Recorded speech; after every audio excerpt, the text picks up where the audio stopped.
What's going on, everyone? So today I'm going to show you how to set your gear mesh on any of your RC cars. So let's get right into it.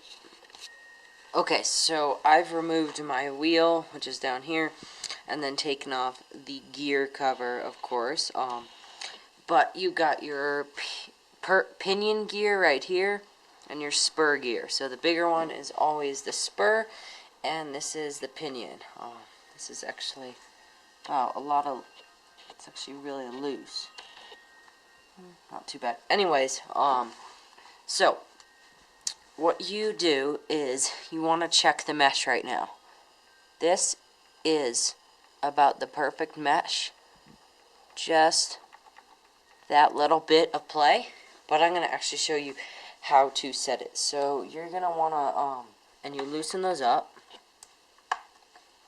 Now the motor is completely free, and all that it's attached to is this bottom one right here.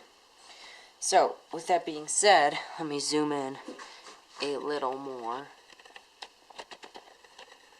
and you can see how the motor moves right here.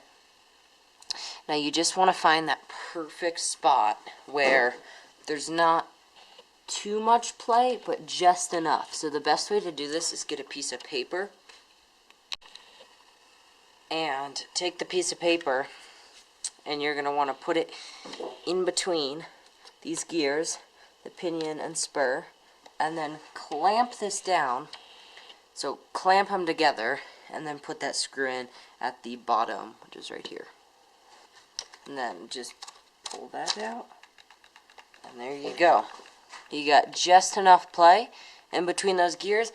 Another method that's a little bit harder, but you know, as you get good at this, is just eyeballing it. So like moving it, and then you can just see, okay, that's enough. We'll just make sure these are tight. So you can eyeball it, or I would definitely recommend using the paper method while you get used to doing this.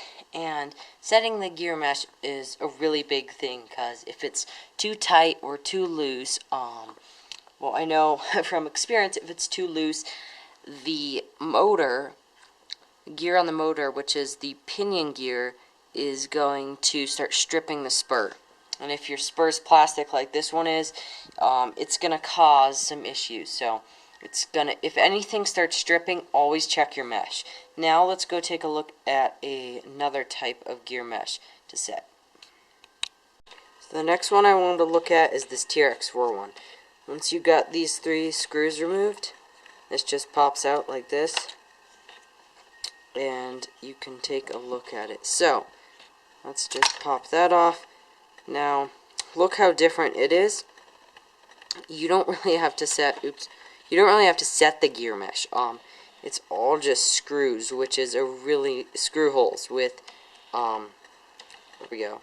It's really just screws to set that one, and then it just pops into place down here like that, and then you got just enough play. So this is only in the TRX4 models, which is a bit of a bummer, but you know, works great though. So I hope you enjoyed it.